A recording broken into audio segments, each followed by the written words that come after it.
ભારે વરસાદને કારણે પશ્ચિમ રેલવેનો મોટો નિર્ણય. ગુજરાત મુંબઈ રૂટની 15 ટ્રેન થઈ છે રદ. પાટા પર પાણી ભરાવા અને ખરાબ હવામાનને કારણે રેલ વ્યવહાર ખોરવાયો છે. ગુજરાત અને મહારાષ્ટ્રમાં મેઘરાજાએ મચાવેલા હાહાકાર વચ્ચે હવે રેલવે વાહન વ્યવહારને પણ મોટી અસર પહોંચી છે. ભારે વરસાદ અને ટ્રેકના વિસ્તારમાં પાણી ભરાવાને કારણે વેસ્ટર્ન રેલવે દ્વારા ગુજરાત અને મુંબઈ વચ્ચે ચાલતી 15 જેટલી ટ્રેનને રદ કરવાનો નિર્ણય લેવાયો છે.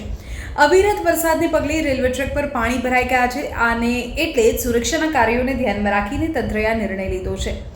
ગુજરાતથી મુંબઈ તરફ જતી અને ત્યાંથી આવતી મુખ્ય પેસેન્જર તેમજ એક્સપ્રેસ ટ્રેન આ નિર્ણયથી પ્રભાવિત થઈ છે. અચાનક ટ્રેન રદ થતાં અનેક મુસાફરો જે છે તે રેલવે સ્ટેશન પર અટવાઈ ગયા છે, મુશ્કેલીનો સામનો કરી રહ્યા છે.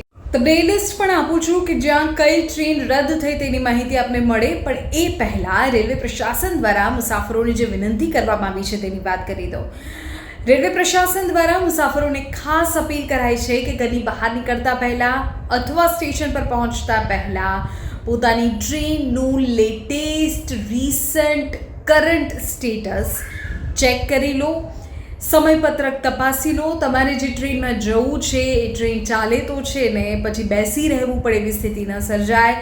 રેલ સેવાઓ પૂર્વવત થશે, પણ વરસાદની જે સ્થિતિ છે તેને જોતાં અત્યારે 15 જેટલી મુખ્ય ટ્રેનો કેન્સલ થઈ છે, જેમાં Ahmedabad Valsad special, Valsad Ahmedabad special, Valsad Umargam road MEMU, Borivali Valsad MEMU, Surat Mumbai central, Virar Valsad MEMU, આ સિવાય દાદર પોરબંદર એટલે કે સૌરાષ્ટ્ર એક્સપ્રેસ, સુરત વલસાડ મેમુ, આ બધી જ જે ટ્રેન છે તે પ્રભાવિત થઈ છે. ગુજરાત એક્સપ્રેસ એટલે કે મુંબઈ સેન્ટ્રલ અમદાવાદ એ પણ પ્રભાવિત થઈ છે, એ પણ રદ થઈ છે. એટલે હમણાં બને ત્યાં સુધી મહારાષ્ટ્રનો પ્રવાસ ટાળો.